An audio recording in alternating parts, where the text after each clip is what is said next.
sa inyo dahil kayo mga kalalakihan, you are the head of the families. Kayo ang chief, kayo ang bossing sa loob ng pamamahay sa mga pamilya at kami naman dahil ako ay representante ng mga kababaihan ng maisog.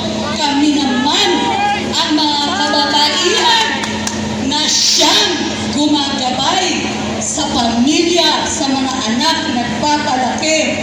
Naglakad ako magmula Santa Cruz dahil yun ay baliwalang sakripisyo sa sakripisyo ng lahat ng manggagawa.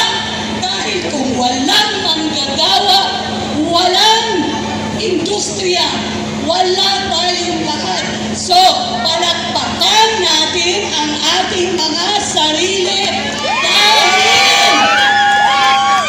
ang mga manggagawa kasama ng mga kababaihan ang siyang tunay na mga bayani ng ating komunidad, ng ating pamilya at ng buong Pilipinas. So, palakpakan natin PRRD Duterte, bring him home! Bring him home! Bring him home! Bring him home! Bring him home!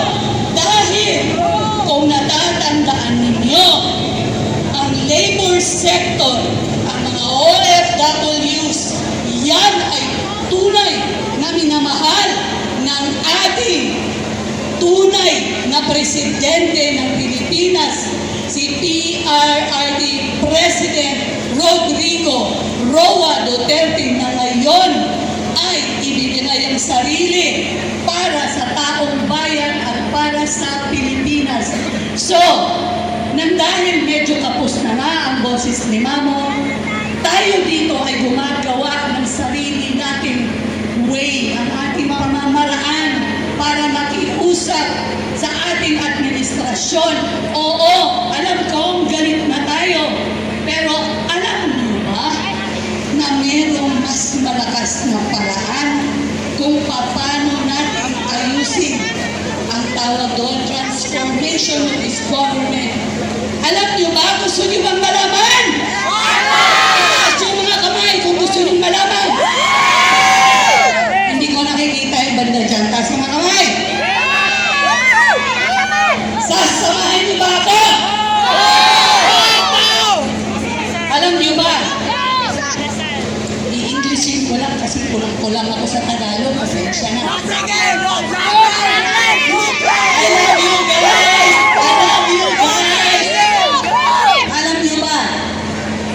Ang sabi ng Diyos, all names, all, hindi isa, all names will bow down to the name of Jesus. Amen! O yung mga pangalan na naghahari-harian, naakala mo kung sinong Panginoon, naakala mo kung sino sila, yan mga pangalan na yan will bow down to the name of Jesus!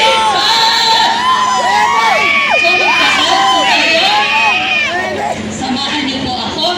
Itong maiingay ng mga kabataan na to. Gusto ko ang mga enerhiya ninyo. Samahan niyo ako sa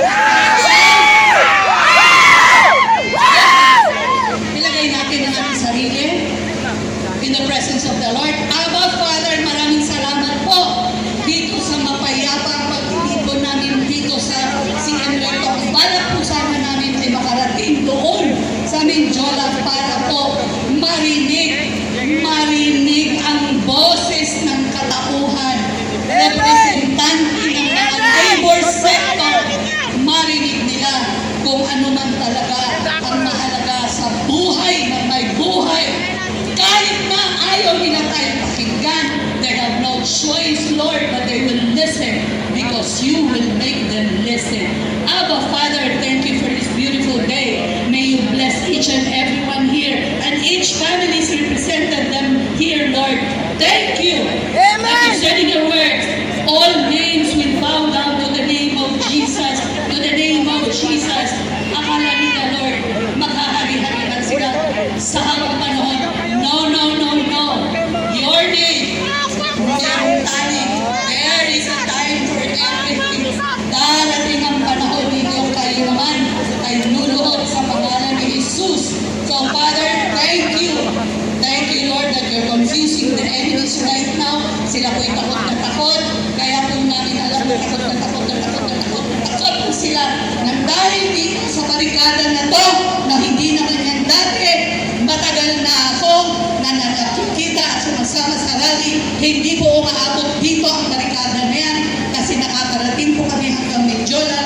kayo po nandyan. Ipinagpupugay ko po sana itong mga pulis, mga kapulisan na nandito. At ang dasal ko, kayo ay pagpalaki ng Diyos. Kayo ay nandyan para protektahan po kami. Kayo ay i-bless ni Lord. Alam ko mga puso ninyo, dahil alam nyo kung anong tama at anong mali. Dahil lahat kayo dyan ay mga pamilya, may pamilya. Lahat kayo may asawa. Lahat kayo may anak ng mga babae. So, halinawa maisip ninyo ang kinabukasan ng mga anak ninyo, ng mga apo ninyo, ng mga kaapo-apuhan ninyo. At sana ay tumigil na ang pagnanakaw at pangangawan para nang sa ganon ang mga anak-anak natin, mga kaapo-apuhan ay meron pang matitiran, meron pang kayamanan na makukuha sa tamang panahon.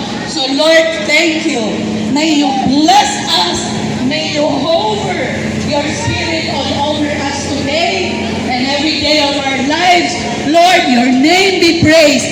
Kung sa akala nila, Lord, talo kami, hindi po.